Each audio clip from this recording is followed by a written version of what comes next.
Alright, so as usual, some big news for you today on Dawn of War Central. Well, Dawn of War, if you've played it before, you'll know that the campaign is where these games really shine. And today, IGN has got some early access to the opening part of the Orks campaign.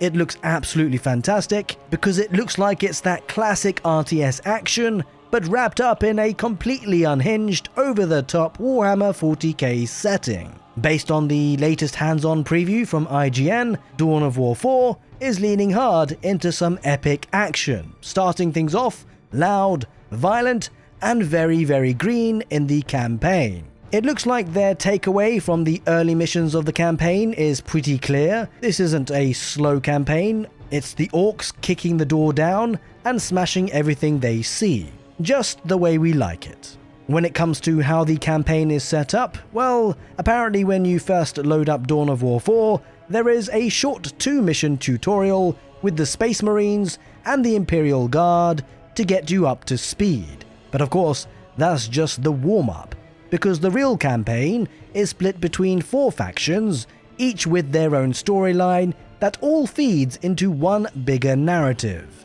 Chronologically though, the Orks go first, and honestly, what better place to start? If the galaxy is about to turn into a disaster, who better to start it off than the faction that lives for chaos? Now, if you've seen the CGI trailer, you already know that the big moment that kicks everything off is the Orks invading a Bloodraven's battle barge, led by none other than Gorgutz, a name that longtime Dawn of War fans will definitely recognize. Because this guy's been around for centuries, bouncing from war to war, so when he crash lands his massive space heap onto the planet of Kronos, he fully expects to take charge and keep things rolling. However, it's not quite as simple as that.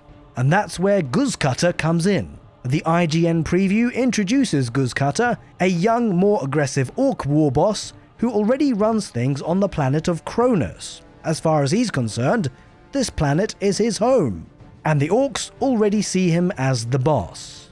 Where Gorgutz is all about massive war machines and overwhelming firepower, Guzkuta takes a more primal approach. His army leans heavily on beasts, things his boys can tame, ride, and throw straight into battle. It's lower tech and more reckless, what's not to love? The early missions mostly focus on introducing Guzkuta and teaching you how the Orks really play, especially their WAAAGH mechanic. The more you fight, the stronger and bigger your squads get. The game basically rewards you for never letting off the gas. Now early on, you're mostly fighting the Adeptus Mechanicus. Backed up by other Imperial units, they don't last long in melee, but if they are dug into cover, their ranged fire can be pretty nasty. So IGN noted that you're pushed into using the Ork mobility, things like Squighog riders that can swing around and hit enemies from behind, or Storm Boys who can leap straight over defenses with their questionably safe jetpacks. The Beast Snagger Boys are tougher than your standard infantry and can soak up a lot of fire, just as well because it looks like there's a lot of that coming in from the Adeptus Mechanicus. Now they say that the Orks aren't complicated to play, but there is more depth here than just attack move everything. If you're aggressive, but not too smart about it, things might get out of control pretty fast. So that pretty much covers what was covered about the first mission, but the second big mission, called the Biggest Boss, is where things really shakes up. Gorgutz's scrap rock finally slams into Kronos in a massive explosion, and Guzkuta's forces head out to see what's left behind. You're pushing through wreckage, fighting off Mechanicus units, and trying to figure out what actually happened. It all leads to the first real meeting between Guzkuta and Gorgutz, specifically Gorgutz's survival landing party, who are in fact already under attack. Now, depending on who you ask, Gorgutz was never really in any danger, of course, but Guzkuta, according to him, completely saved the day. Either way, the main conflict is locked in. Both Orks think that they should be in charge, and neither one is looking to back down. Now what's pretty cool is that IGN also highlights another mission. It's called The Race, and yep, it sounds pretty great.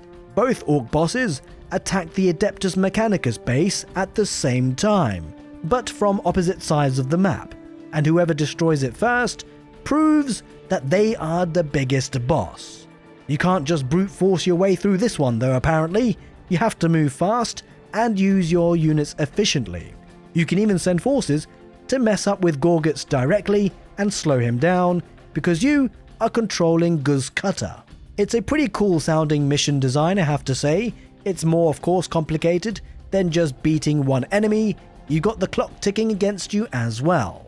Now after what sounds like a very thrilling second mission, the Ork campaign starts to branch out. Between missions, you choose objectives that tilt the balance of power towards either Gorgutz or Guzkuta, leading to very different outcomes. They say that some missions are about gathering scrap to build huge war machines, others lean fully into the beast side of Ork culture. One standout mission has Guzkuta taming a massive squigosaur, and this becomes his mount and actually changes how he plays for the rest of the campaign. Now IGN say that they didn't really get to see how the rivalry finally ends, but the fact that this is just the first of 4 campaigns and already has multiple possible endings is an absolutely fantastic sign. What's also a very good sign is that if you look very closely at the footage at times, you'll even see war gear, which essentially means you can kit out your hero warboss with certain weapons to change how he performs. It's that kind of customizability that makes the campaign even more in-depth. Now speaking of depth, I will indeed go into a lot more depth about the footage we have on show today, as well as the latest trailers from the Orks in Dawn of War 4. But all in good time, I am cooking, but a good 3-course meal certainly takes some time to prepare. Either way, based on IGN's preview, Dawn of War 4's Ork campaign sets the tone for the whole game. Loud, aggressive, and perked with personality, customizability, and branching mission options. The rivalry between Gorgutz and Guzkuta gives the story a solid hook, and the mission design looks to be going beyond just smashing through everything in your path. Whilst that's not a bad thing overall, it's always good with 70+ campaign missions to have some variety. Now whether you side up with the old warboss Gorgutz or the up-and-coming challenger Guzkuta, one thing's for sure, the galaxy and the campaign is going to feel it.